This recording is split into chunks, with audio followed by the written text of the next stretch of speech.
안녕하십니까? 요즘 참 가을이라서 참 날씨가 너무 좋은 것 같아요. 얼마 전에 우리 이슬람 선교 모임이 있어서 끝난 다음에 몇몇 형제자매들과 함께 일산의 호수공원에 다녀온 일이 있습니다. 생각해보니까 제가 금년에 처음 간 것 같아요. 호수공원 제가 참 좋아하는데, 뭐가 바쁜지 이렇게 한 번도 못 가봤네요. 이번에 가봤더니, 꽃들이 펴있고, 단풍이 져있고 하는데, 너무 아름답더라고요. 하늘도 맑고, 푸르고, 참 너무, 감사한 시간이었는데, 우리 성도님들도 호수공원 한번 다녀오시기 바랍니다. 가을 참 천고마비의 계절이라고 하는데, 가을은 또 우리가 이 독서의 계절이라고 하죠.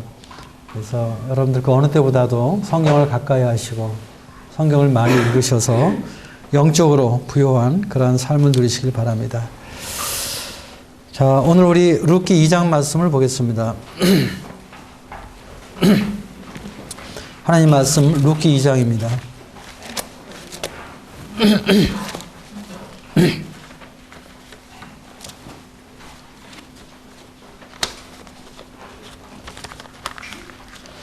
룻기 2장 1절부터 16절까지 제가 한 절 읽고 성도님들이 한 절 읽도록 그렇게 하겠습니다.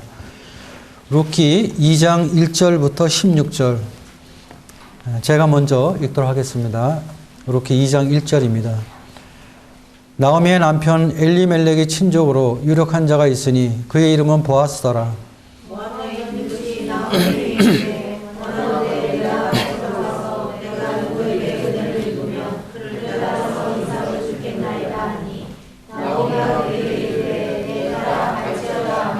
룻이 가서 베는 자들을 따라 밭에서 이삭을 줍는데 우연히 엘리멜렉의 친족 보아스에게 속한 밭에 이르렀더라.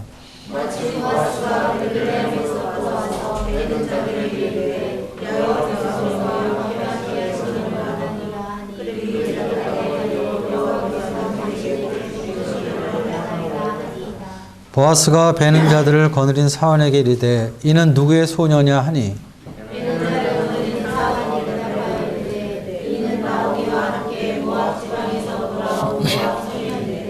그의 말이 나로 베는 자를 따라 단 사이에서 이삭을 죽게 하소서 하였고 아침부터 와서는 잠시 집에서 쉰 외에 지금까지 계속하는 중이니이다.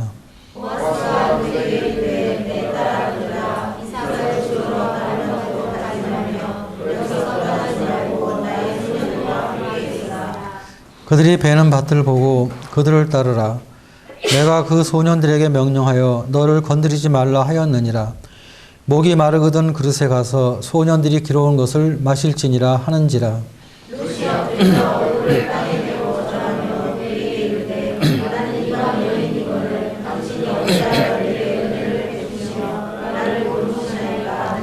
보아스가 그에게 대답하여 이르되 내 남편이 죽은 후로 내가 시어머니에게 행한 모든 것과 내 부모와 고국을 떠나 전에 알지 못하던 백성에게로 온 일이 내게 분명히 알려졌느니라.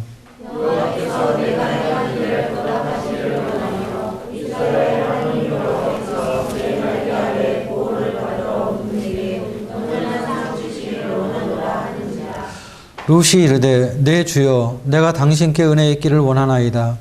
나는 당신의 하녀 중에 하나와도 같이 못하오나 당신이 이 하녀를 위로하시고 마음을 기쁘게 하는 말씀을 하셨나이다 하니라.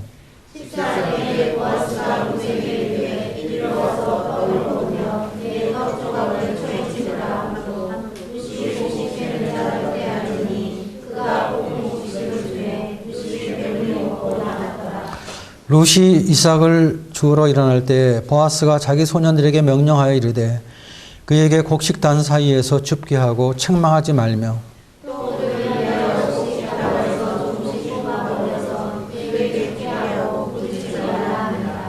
네, 16절까지 읽었습니다.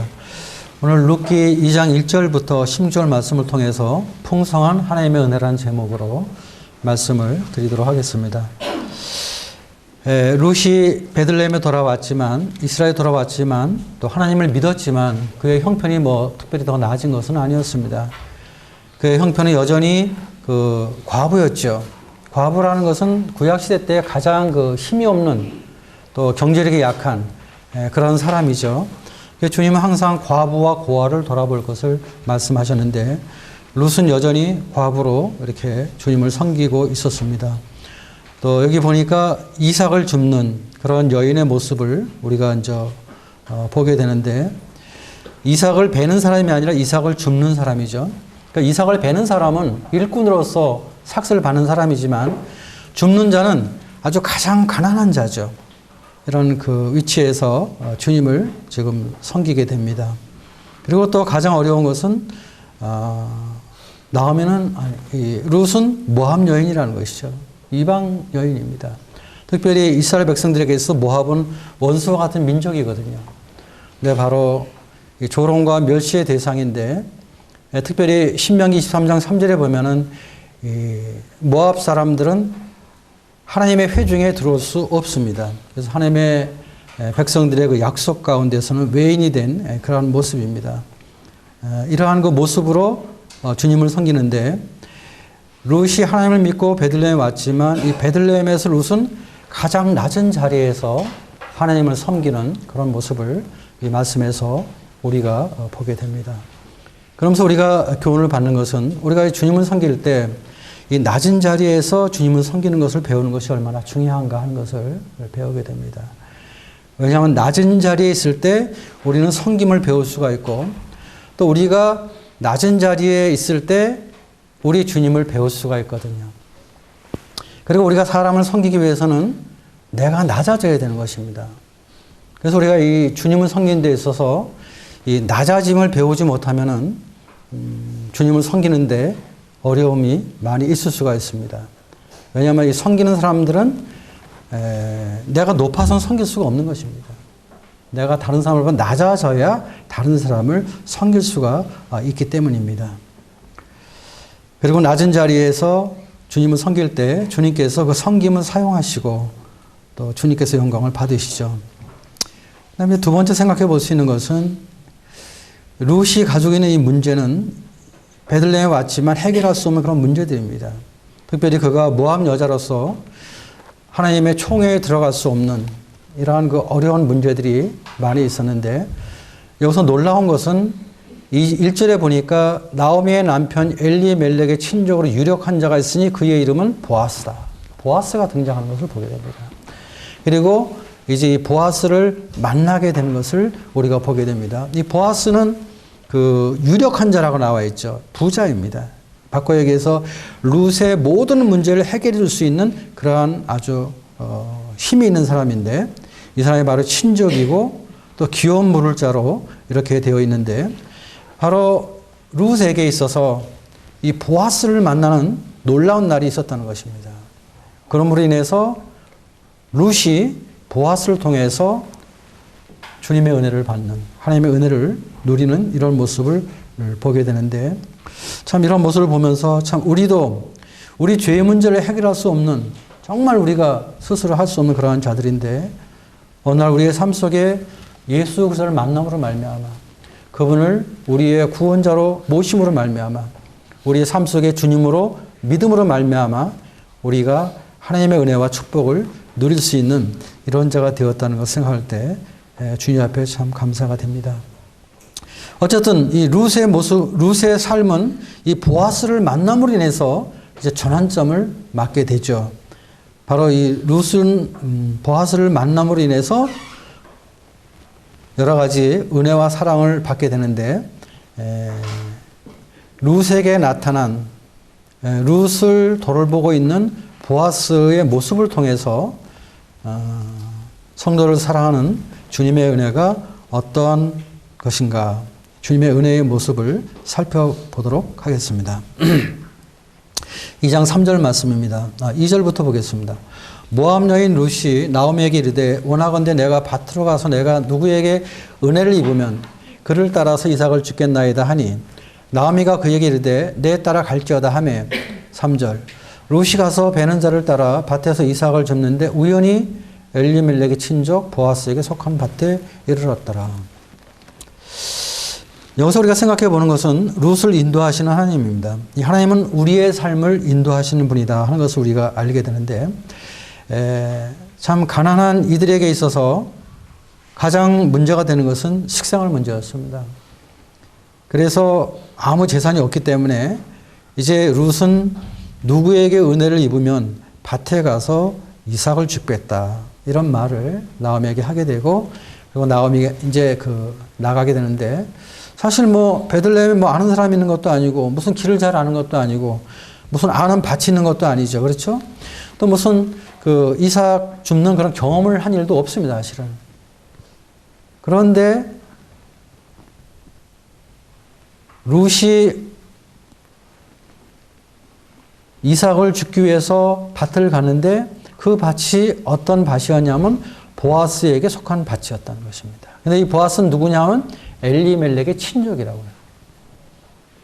근데 그 앞에 뭐라고 나오냐면 우연히 엘리멜렉의 친족 보아스에게 속한 밭에 갔다. 이렇게 말씀을 하고 있습니다. 사실 우리의 삶을 보면 우연처럼 보이는 일들이 많이 있는데, 사실은 우연처럼 보이는 일 속에서 하나님의 인도하심이 있는 것을 우리가 종종 발견하게 됩니다. 룻기에 나와 있는 이 룻의 모습을 보게 될 때, 룻이 엘리멜렉의 친족 보아스의 밭에 간 것은 우연이 아니라 사실은 필연입니다. 이것은 필연이죠. 그래서 우리가 이 구약성경을 보게 될 때도 이스라엘이 애굽에서 나와서 광야 생활을 하게 되죠. 애굽에서 구원받고 광야를 가보셨는지 모르겠지만요, 광야를 가면요 그냥 모래밭입니다, 전체가. 그리고 사실은 나침판이 없으면요 동서남북도 구분이 안 돼요, 들어가야 되면. 아무 길이 없어요, 사실은. 근데 이스라엘 백성들이 홍해를 건너서 광야에 다다랐을 때 하나님께서 그들을 인도하셨는데, 낮에는 구름 기둥으로 밤에는 불 기둥으로 그들을 인도하신 것을 우리가 출애굽기에서 이렇게 보게 됩니다. 이런 것처럼 우리가 이 세상에 살게 될 때 하나님은 세상에 살고 있는 성도들을 하나님의 성령과 하나님의 기록된 말씀으로 우리의 삶을 인도하고 계신다는 것입니다.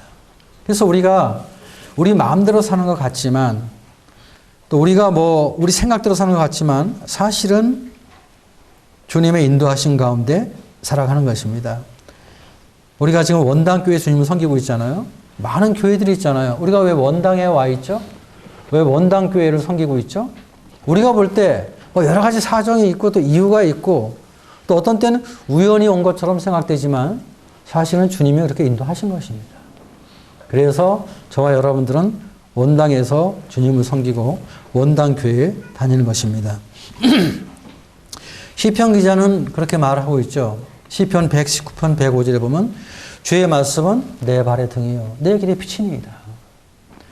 주님께서 성령을 통해서 말씀을 통해서 우리의 삶을 인도하시는 것입니다. 그래서 우리가 이 주님을 섬기면서 항상 이 주님의 인도를 받는 것은 참 중요한 것입니다. 예수 그리스도가 하나님의 우리의 주님이기 때문에 그분의 자녀된, 그분의 종된 우리가 그분의 인도를 받는 것은 당연한 것입니다. 그래서 우리는 우리의 삶 속의 여러 가지 일들을 결정하고 판단하게 될 때 성령의 인도하신 가운데 또 주의 말씀으로 주님의 인도하심을 받는 이런 것들이 얼마나 중요한가 하는 것을 이 말씀을 통해서 우리가 생각이 됩니다. 그리고 우리가 주님의 인도하신 가운데 주님의 응답을 받고 또 주님 앞에 기도하는 가운데 주님의 인도하심을 받고 움직이는 이런 것들이 구원받은 성도들에게 얼마나 중요한가 하는 것을 생각해 봅니다. 종종 우리는 구원받았으면서도 우리의 생각대로 움직일 때가 많습니다. 우리의 환경이나 어떤 우리의 유익에 따라서 움직일 때가 많이 있는데 그것보다 더 중요한 것은 성령님의 인도와 주님의 말씀의 인도를 따라 주님을 섬기는 것이 참 주님 앞에 아름다운 신앙의 삶이라는 것입니다. 제가 원당교회를 개척하러 나올 때도 저는 사실 은평교회에 있을 때 누가 개척 나가야 될지를 몰랐습니다. 누가 개척을 나가야 되는지. 아무도 안 나가니까 제가 나가야 되나 하는 생각을 주님 앞에 가져봤을 때 주님 앞에 이 문제를 가지고 기도를 했습니다. 확신이 없으니까. 근데 주님께서 어느 날 누가복음 4장 43절 말씀을 보여주셨습니다. 내가 다른 동네에서도 하나님 나라의 복음을 전하여야 하리니 나는 이 복음을 위해 보내심을 받았느니라. 주님께서 어느 마을에 복음을 전하러 가셨을 때 그 동네 사람들이 주님이 다른 곳을 가시려고 할 때 못 가게 잡았어요. 같이 함께 있어 달라고 부탁을 했어요. 그럴 때 주님께서 내가 다른 동네에서도 하나님 나라의 복음을 전해야 한다 하는 이 말씀을 하셨는데, 그리고 주님께서 나는 이 일을 위해서 보내심을 받았다 이렇게 말씀하셨는데, 어느 날 그 주님이 하신 말씀이 제 안의 믿음으로 화합이 된 것입니다. 주님께서 개척 나가기를 원하시는 것을 제가 확신할 수 있었고, 그 다음에 또 어느 지역을 갈 것인가. 저는 사실 서울 지역에서 개척을 하려고 했었거든요. 신촌 쪽에 특히 마음에 있었습니다. 그쪽에 대학들이 많이 있고 그렇기 때문에, 당시 제가 젊은 나이였고 또 대학생들이 많이 있었기 때문에 그런 그 비전을 가지고 있었어요. 그런데 그 부분도 주님 앞에 이렇게 기도하면서 인도하심을 구했을 때 주님께서 그 로마서에 있는 말씀을 보여주셨습니다. 로마서 15장 19절에 보면은 사도 바울이 그런 고백을 하죠. 내가 예루살렘에서부터 일루리곤까지 그리스도의 복음을 편만하게 전하였노라. 그러면서 그 다음 절에 뭐라고 말씀하냐 하면은 내가 그리스도의 이름을 부르는 곳에는 복음을 전하지 않기를 힘썼다. 내가 그리스도의 이름을 부르는 곳에는 복음을 전하지 않기를 힘썼다. 그러면서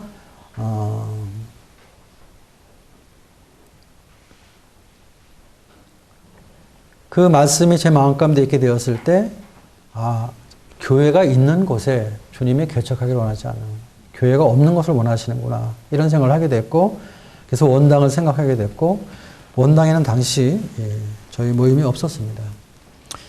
그러니까 이런 인도하신 가운데 이렇게 주님 앞에 이렇게 나올 수가 있었던 것이죠. 그래서 우리의 삶을 보면은 주님이 이렇게 인도하시는 것입니다. 우연인 것 같지만 필연적으로 주님이 인도하시는 것입니다. 그래서 우리는 우리의 삶 속에서 어떤 일을 행하게 될 때 항상 주님의 인도를 구하는 이러한 태도로, 이러한 믿음으로 주님을 섬기는 것이 합당하다는 것을 이 말씀에서 보게 됩니다. 그 다음에 두 번째 생각해 보는 것은요, 2장 8절입니다. 보아스가 루스에게 이르되 내 딸아 들으라. 이삭을 주우러 다른 밭으로 가지 말며 여기서 떠나지 말고 나의 소녀들과 함께 있으라. 9절. 그들이 베는 밭을 보고 그들을 따르라. 내가 그 소년들에게 명령하여 너를 건드리지 말라 하였느니라.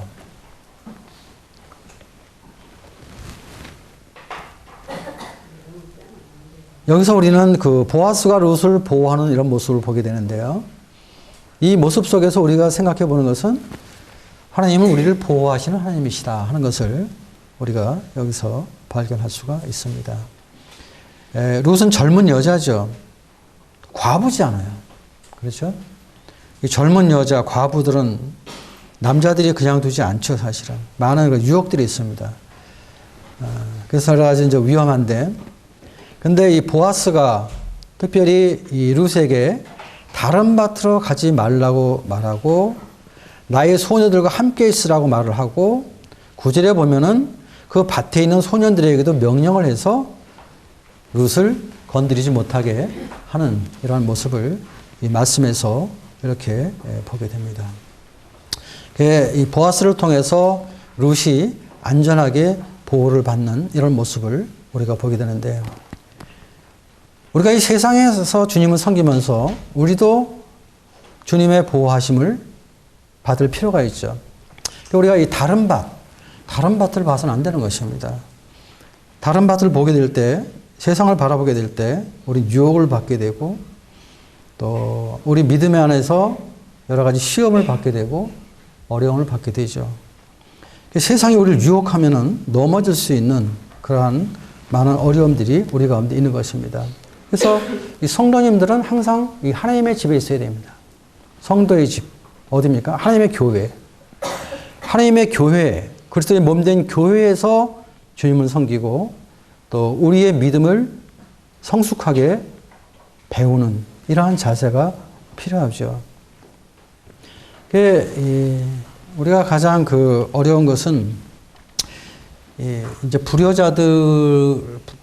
불효자들이 하는 행동 가운데서 가장 나쁜 것은 뭡니까?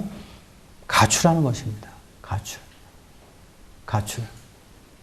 그래서 아버지가 필요 없다. 집이 필요 없다 하고 가출하게 되죠. 그럼 가출하게 되면 자기 삶이 더 좋을 것 같죠? 불행한 것입니다. 가출하게 되면. 우리가 누가복음 16장에 보게 되면 탕자의 비유라는 말씀이 나오잖아요. 둘째 아들이 아버지 앞에 재산들을 다 떠나잖아요. 그렇죠? 아버지 집을 떠나죠. 어떻게 됐습니까? 자기는 뭐 자유롭고 자기가 뭐 하고 싶은 거 다 하니까 즐겁다고 생각했지만 결국 모든 걸 다 잃어버리고 빈손으로 돌아가게 되죠. 또 여기 룻기에서도 이 엘리멜렉 가정이 베들레헴을 떠나죠. 그리고 모압으로 가게 되죠.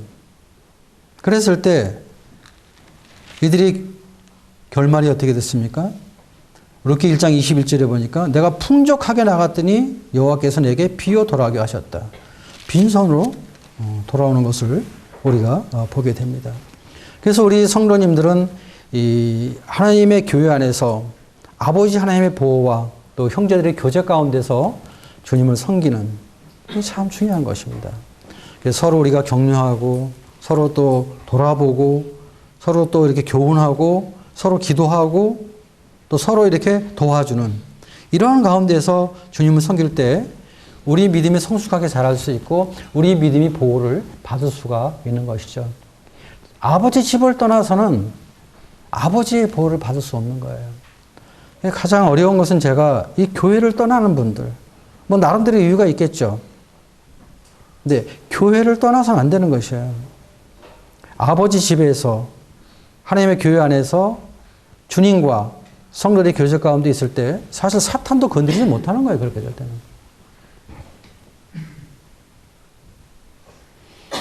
그래서 교회를 떠난 분들, 이런 안 나가는 분들 보면 참 안타까운 거예요. 그게 자유로울까요? 그게 즐거울까요?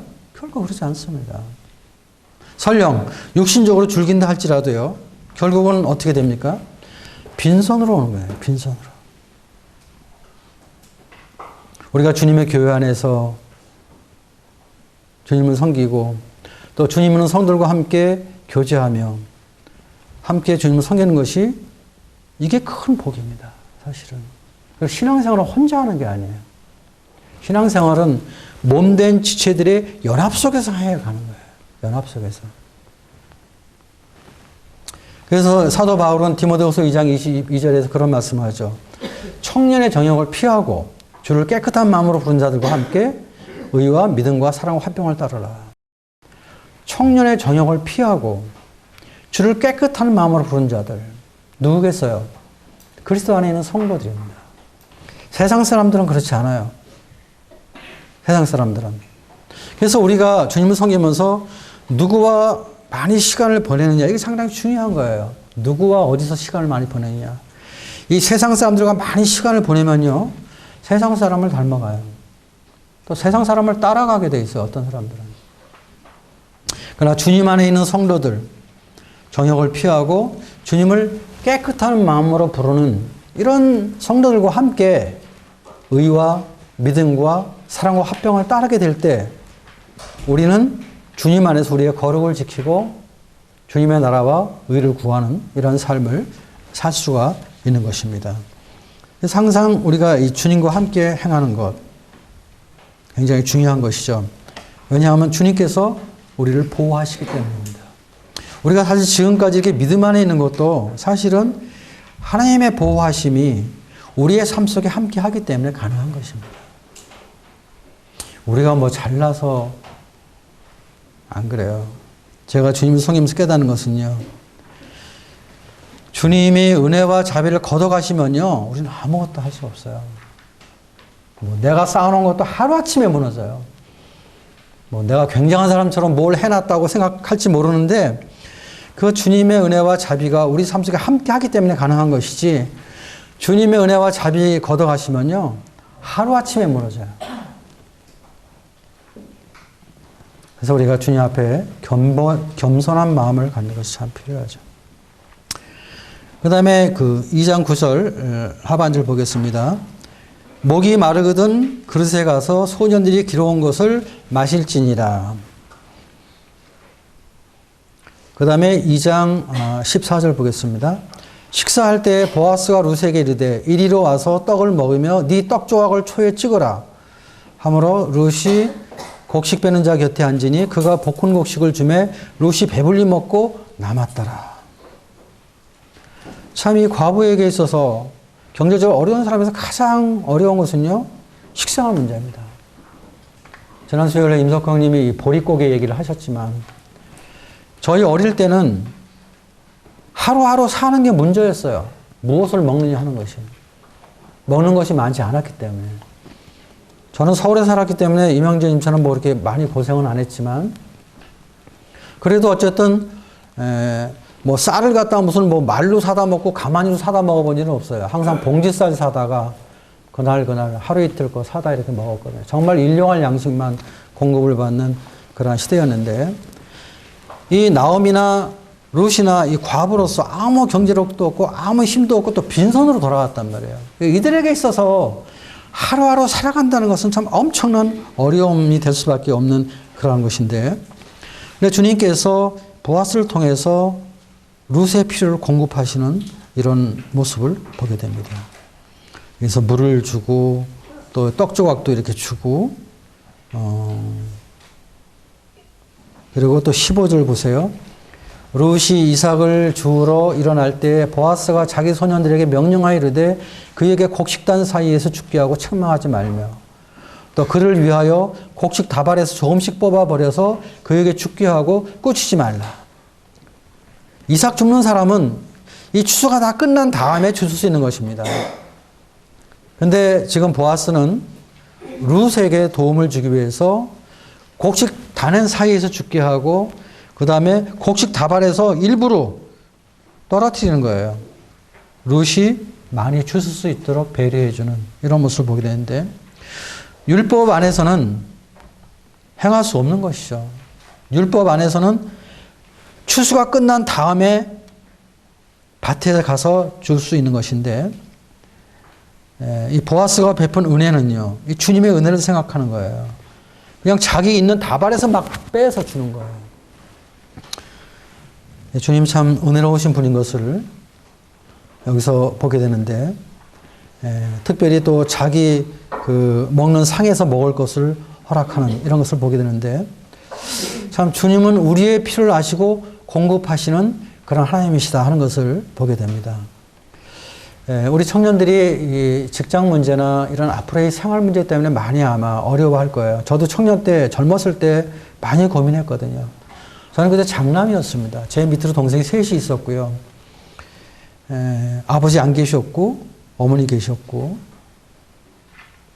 어떻게 살아가야 될까 정말 앞길이 이제 깜깜했어요. 그래서 참 이 먹는 것 이런 필요 때문에 많이 염려하고 걱정했는데 지금 돌아보니까 너무 지나치게 걱정을 했다 이런 생각을 제가 하게 돼요. 주님께서 우리의 필요를 이렇게 공급하시는 그런 하나님이시거든요. 주님 우리 필요를 아시는 분이에요. 그래서 마태복음 6장에 보게 되면 공중에 나는 새를 봐라. 또 저들의 백합화를 봐라. 누가 길싸움도 안 하고 기르지도 않지만 꽃을 피고 새들이 먹고 산다는 그 말씀을 해 주시는 것을 우리가 보게 됩니다. 그러면서 주님께서 우리에게 말씀하시기를 너희가 먼저 하나님의 나라와 의를 구할 때 하나님께서 필요한 모든 것을 더해 주시겠다고 약속하는 사실 그 말씀이 저에게는 큰 힘이 됐어요. 너희는 먼저 하나님의 나라와 의를 구하라. 그러면 그 필요한 모든 것을 내가 더하여 주겠다. 사실은 우리가 주님을 섬기면서 주님 앞에 순종해 나갈 때 믿음으로 주님을 먼저 구할 때 하나님은 우리의 모든 필요를 공급해 주시는 것입니다. 저는 그런 것들을 자주 경험을 했어요. 그래서 우리 청년 형제 자매들에게도 그렇게 말씀을 드리고 싶어요. 물론 우리 현실이 녹록지 않고 여러 가지 힘든 건 사실이지만 너무 지나치게 걱정할 필요는 없어요. 주님의 나라와 주님의 의를 먼저 구할 때, 믿음 안에서 주님의 영광을 먼저 구할 때 주님께서 우리의 필요한 모든 것을 더해 주시겠다고 분명하게 약속하고 있기 때문입니다. 뭐 이러한 감정들은 믿는 분들에게 상당히 많이 있어요. 제가 허리슨 테일러 그 자서전을 읽었을 때 어느 그 빈민가를 방문했는데 먹을 것이 없어가지고 이제 그 산모가 젖이 안 나오는 거예요. 젖이. 아이는 젖을 빨아야 되는데. 그랬을 때 그 마음 가운데 자기 호주머니에 $1가 있었거든요. 그걸 줘야 되겠다는 이런 마음의 감동을 받았어요. 허슨 테일러가. 그런데 이 $1가 허슨 테일러가 가지고 있는 전 재산이었거든요. 그럼 나는 내일부터 어떻게 하지? 이런 갈등이 있었던 거예요. 갈등을 하다가 그 가난한 그 여인에게 $1 지폐를 주고 돌아옵니다. 돌아오면서 많은 갈등을 하죠. 걱정을 하면서 돌아오죠. 근데 집에 오니까 교회에서 헌금이 들어왔는데 $50짜리 등기가 도착한 거예요. 그걸 보고 허슨 테일러가 주님 앞에 감사하는 그런 모습을 제가 자서전에서 이렇게 읽은 일이 있습니다. 뭐 이러한 일은 비단 그 허슨 테일러뿐 아니라 주님을 의지하고 자기 삶을 드리는 이런 주님의 종들, 또 가난한 가운데 사는 분들이 주님을 의뢰할 때 주님께서 허락해 주시는 그런 은혜들입니다. 우리가 잘 아는 조지 밀러 같은 경우도 그는 2만 명이 넘는 그런 고아들을 먹여 살렸는데 한 번도 사람에게 무엇을 요구한 일이 없다. 그것이 조지 밀러의 고백이잖아요. 한 번도 사람에게 자기 어려움을 호소한 일이 없어요. 근데 이 뮬러가 그 고아 사역을 시작한 것은 어느 날 시편을 읽었을 때 시편 80편에서 그런 말씀을 읽게 됩니다. 네 입을 크게 열라 내가 채우리라. 이 말씀을 읽고 나서 그는 그때부터 입을 크게 열어서 하나님 앞에 기도하는, 그래서 사실은 기도 응답으로 2만 명의 고아를 평생 먹여 살리는 이런 사역을 하는 것을 우리가 뮬러의 자서전을 보면 아주 잘 나와 있습니다. 참 놀랍죠, 그렇죠? 어쨌든 주님은 우리의 필요를 공급해 주시는 분이시다. 물론 우리의 욕심을 다 채워주시는 분은 아닙니다. 내가 원하는 것을 다 뭐 이렇게 채워주시는 그런 분은 아니지만, 그러나 하나님은 내 필요를 다 아시고 공급해 주시는 분이시다. 우리가 열심히 일을 해야 되고 또 직장에서 우리가 충성히 일을 해야 되죠, 그렇죠? 그러면서도 우리가 항상 기억해야 될 것은 하나님께서 우리의 필요를 공급해 주신다는 이런 말씀에 대한 믿음을 가지고 주님을 섬기는 이런 태도는 우리 모두에게 다 필요하다고 생각이 됩니다. 그 다음에 2장 10절을 보겠습니다. 룻이 엎드려 얼굴을 땅에 대고 절하며 그에게 이르되 나는 이방 여인이거늘 당신이 어찌하여 내게 은혜를 베푸시며 나를 돌보시나이까 하니. 11절 보아스가 그에게 대답하여 이르되 네 남편이 죽은 후로 내가 시어머니에게 향한 모든 것과 내 부모와 고국을 떠나 전에 알지 못하던 백성에게로 온 일이 내게 분명히 알려졌느니라. 여호와께서 내가 행한 일에 보답하시기를 원하며 이스라엘의 하나님 여호와께서 그의 날개 아래 보호를 받으러 온 내게 온전한 상 주시기를 원하노라 하는지라. 그랬을 때 13절에 룻이 말하기를 룻이 이르되 내 주여 내가 당신께 은혜 있기를 원하나이다. 나는 당신의 하녀 중에 하나와도 같지 못하오니 당신이 이 하녀를 위로하시고 마음을 기쁘게 하는 말씀하셨나이다. 하나님께서 이 보아스를 통해서 위로하시는 이런 모습을 우리가 보게 되죠. 주님은 우리를 격려하시고 위로하시는 하나님이신 것을 우리가 이 말씀에서 보게 됩니다. 특별히 보아스가 룻에 대해서 말하기를 11절에 보면은 내 남편이 죽은 후로 내가 시어머니에게 행한 모든 것과 내 부모와 고국을 떠나 전에 알지 못하던 백성에게로 온 일이 내게 분명히 알려졌다. 룻이 행한 선행을 보아스가 기억을 하고 있는 것입니다, 지금. 그리고 내 부모와 고국을 떠나 전에 알지 못하던 백성에게로 온 일, 이건 뭐예요? 신앙의 행동이잖아요. 그렇죠? 룻이 베들레헴으로 돌아온 것은 어머니의 백성이 나의 백성이 되고 어머니의 하나님이 나의 하나님이 된다.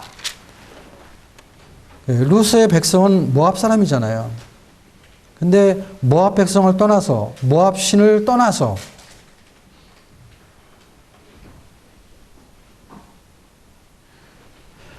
욥이 전에 알지 못했던 이스라엘 백성들에게 돌아오고 이스라엘 하나님에게로 돌아오는 이 사실을 보아스가 분명히 알았다는 것입니다. 하나님을 사랑하고 신뢰하는 그런 믿음의 사람인 것을 보아스가 알았다는 것이죠. 참 이 말씀은 굉장히 참 격려가 되는 말씀으로 생각됩니다. 우리가 주님을 위해 섬기는 삶, 주님을 위해 받는 고난, 또 주님 앞에 드리는 헌신, 때로는 또 우리가 주님 앞에 잘못된 일도 하죠. 죄도 짓죠. 근데 하나님은 모든 것을 다 아신다는 것입니다. 우리는 어떤 때는 조금 억울할 때도 있어요. 내가 오해를 받을 때도 있고요. 또 사실이 아닌데 어떤 공경에 빠지는 일도 있어요. 그럴 때 막 변명하고 싶고 말하고 싶고 막 이럴 때도 많이 있어요. 사실은. 또 그렇게 하기도 하는데 근데 이 말씀을 곰곰이 생각해 보면요. 뭐 그럴 필요가 없다고 생각이 들어요. 주님이 다 아시는데. 주님이 다 알고 계시거든요. 나의 결백함과 나의 그 순수함쯤 알고 계시단 말이에요. 또 우리는 어두운 가운데 있을 때 또 죄를 질 수도 있어요. 아무도 모를 수도 있어요. 근데 누가 아세요? 하나님이 아십니다. 하나님이 아세요. 그래서 나의 억울함을 나의 억울함 때문에 아시는 하나님 알 땐 참 그 하나님 앞에 감사가 되고 기쁨이 되고 내가 죄를 졌을 때 그 죄를 아는 하나님은 참 두렵고 떨리는 하나님이 될 수도 있죠. 그렇죠?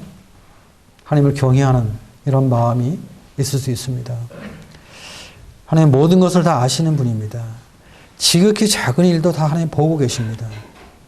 사소한 일도 악행도 다 알고 계세요. 자, 우리 모이면 헌금을 누가 얼마 하는지 모르잖아요. 그렇죠? 하나님은요, 아시죠? 저희 헌금이 이런 일반 그 기성교회 헌금보다 사실은 적습니다. 많지 않아요. 그래도 저는 그 모임의 헌금을 굉장히 그 귀하게 생각하는 것은 우린 정말 하나님 앞에 하는 것입니다. 사랑 앞에 하는 것이 아닙니다. 뭐 누구 얼마 냈다고 광고하고 또 특별히 뭐 헌금했다고 또 축복 기도해주고 우린 그렇게 하기 위해서 헌금하는 게 결코 아닙니다.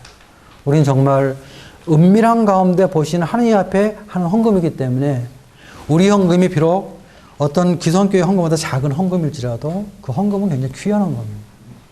정말 감사한 겁니다. 정말 주님 앞에 온전히 예배로 드려지는 헌금입니다. 하나님이 다 알고 계시잖아요. 이런 것들이 우리 마음 가운데 큰 위로가 되는 거예요. 우리는 주님을 섬기면서 참 주님의 격려와 위로가 필요합니다.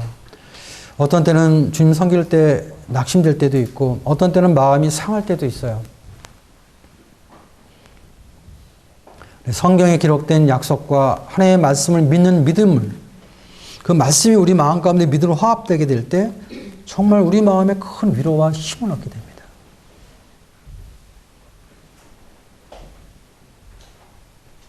사람의 말, 세상의 인정, 어떤 명예 뭐 이런 것도 물론 필요합니다. 그러나 더 중요한 것은 내 영혼을 격려하는 주님의 말씀을 듣는 것. 내 영혼을 위로하시는 하나님의 음성을 듣는 것. 이게 참 우리 모두에게 아주 필요하다고 생각되고요.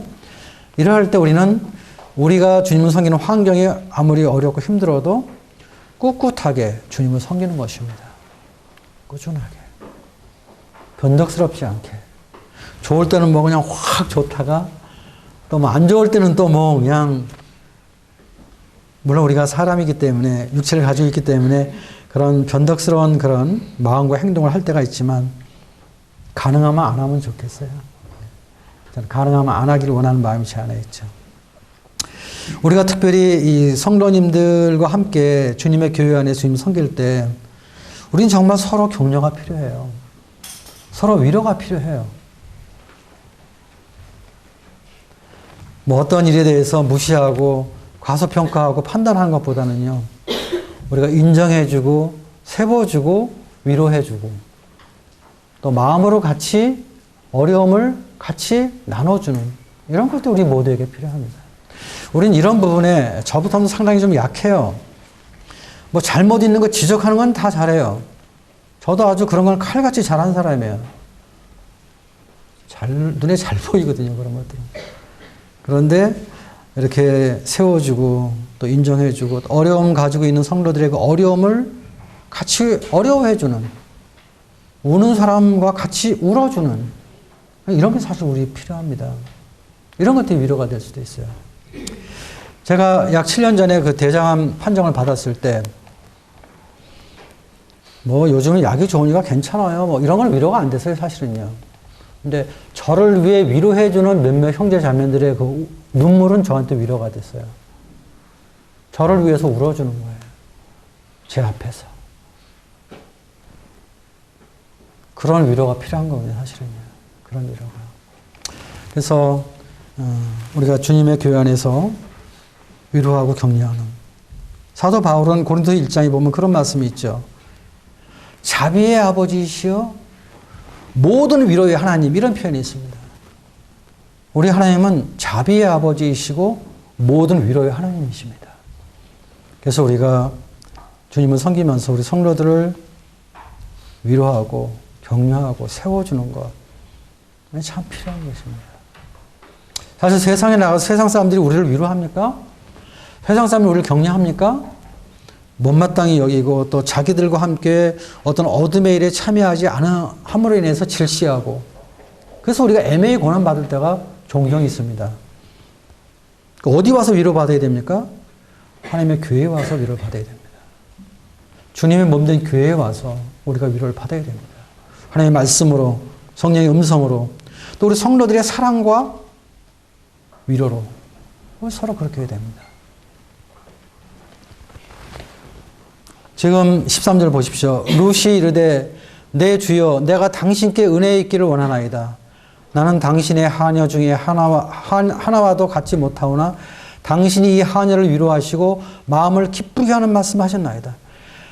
당신이 이 하녀를 위로하시고 마음을 기쁘게 하는 말씀을 하셨나이다. 룻이 정말 큰 위로를 받은 거예요. 이런 위로를 처음 받는 거예요, 룻이. 물론 룻에게 있어서 여러 가지 재정적으로 어렵기 때문에 물질적으로 도와주는 뭐 그런 것도 물론 위로가 되겠지만, 그것보다 더 어려웠던 것은 마음의 위로, 마음을 위로해주는 이런 걸 듣지 못했는데 보아스를 만남으로 말미암아 보아스로 인해서 이런 위로를 받게 되고, 그랬을 때 룻이 당신이 이 하늘을 위로하시고 마음을 기쁘게 하는 말씀을 하셨다. 얼마나 힘이 됐겠어요? 얼마나 격려가 됐겠어요? 우리가 참 이러한 것이 필요하다고 이렇게 생각이 듭니다. 그 다음에 14절 보겠습니다. 식사할 때 보아스가 룻에게 이르되 이리로 와서 떡을 먹으며 내 떡 조각을 초에 찍으라 하므로 룻이 곡식 빼는 자 곁에 앉으니 그가 볶은 곡식을 주매 룻이 배불리 먹고 남았더라.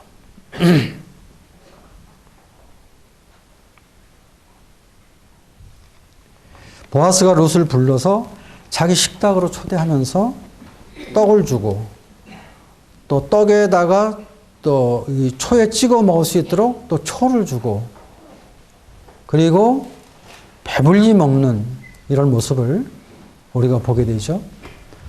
이 룻이 보아스의 식탁에 초대를 받아서 보아스와 함께 교제하면서 배불리 먹는 모습, 배불리 먹는 모습. 이것은 아주 만족하는 모습이잖아요. 만족하는 모습. 하나님은 우리를 정말 만족해 하시는 하나님이십니다. 많은 분들이 하나님 하면 하나님 우리에게 뭐 겁을 주시고 우리에게 많은 짐을 져주시는 이런 하나님으로 생각하는데요. 그렇지 않습니다.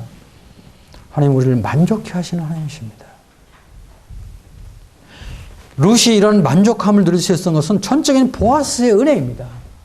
보아스가 은혜를 베풀었고, 그리고 보아스가 룻에게 복을 줌으로 인해서 이런 은혜를 얻게 되는 것이죠. 사실 우리도 참 이 세상의 삶을 볼 때 참 허무한 삶이거든요. 제가 이제 나이가 드니까 세상에 보이는 것들이 더 아무것도 아닌 것처럼 보여요. 젊을 땐 그래도 뭔가 굉장한 것처럼 보였던 것들도 지금은 진짜 아무것도 아니거든요. 정말 미끼예요. 사단의 미끼. 낚시하는 미끼거든요. 아무것도 아니에요, 사실은. 근데 우리가 이 주님으로 만족하지 않으면 그게 크게 보이거든요. 그리고 그거 갖고 싶고, 막, 그, 유혹, 템프테이션. 예. 시험은 두 가지가 있다고 그러죠. 테스트에는 두 가지가 있습니다. 하나는 트라이얼. 그건 실현하는 것. 그건 훈련시켜서 강하게 하는 것. 또 하나는 템프테이션. 템프테이션은 유혹입니다, 유혹. 유혹하는 것. 그러니까 사단은 유혹해서 우리를 넘어뜨리죠. 하나님은 우리를 시련 속으로 인도하셔서 우리를 연단해서 정금같이 우리의 믿음을 빛나게 해주시는 분인데요.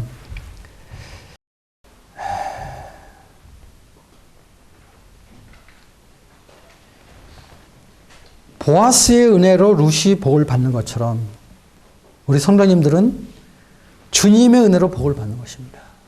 그리스도의 은혜로.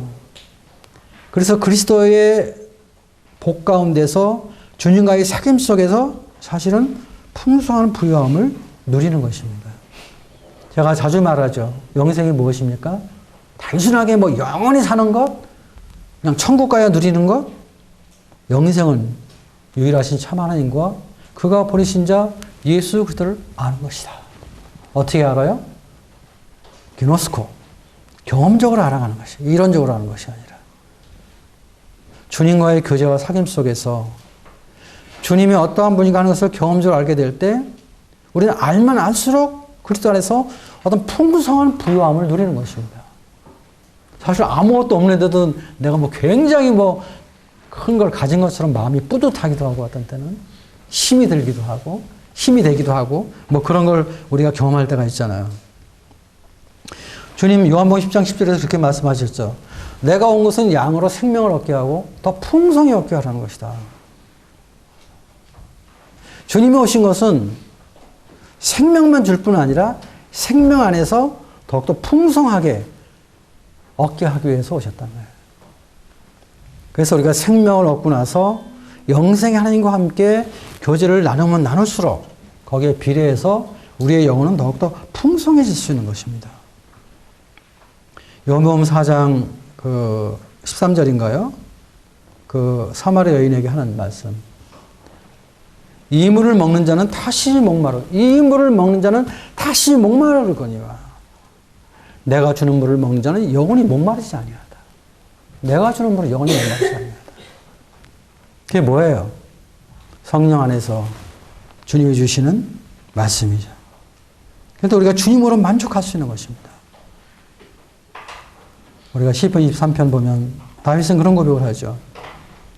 여호와는 나의 목자시니 내게 부족함이 없습니다. 그게 뭐 왕궁에 있을 때 지은 시가 아닙니다. 그게 뭐 첩들 많고 뭐 왕비들 많이 있고 뭐 궁궐에 있을 때 지은 시가 아니라 사울에게 쫓겨서 억울하게 고난당하면서 광야로 굴 속에 살면서 고난당하면서 그가 지은 시예요. 정말 너무 힘들고 그리고 하나님 앞에 불평이 있는 불평할 수밖에 없는 그런 상황 속에서 어느 날 그가 하나님 앞에 음성을 들었는데 그 하나님을 생각하게 될 때 여호와는 나의 목자라는 것을 그가 깨닫게 됩니다. 내게 부족함이 없다. 아쉬울 것이 없다. 그런 고백을 하잖아요. 우리 주님은 그렇게 풍성하신 분이십니다. 우리가 주님으로 만족할 때 우리가 아무 문제가 없어요. 주님으로 교제할 때 우리가 즐거워 기뻐할 수 있습니다. 근데 문제는 이 주님과의 사귐이 없을 때, 교제가 없을 때, 음성을 듣지 못할 때, 영의 양식되는 말씀을 받아먹지 못할 때 어렵게 되는 것입니다.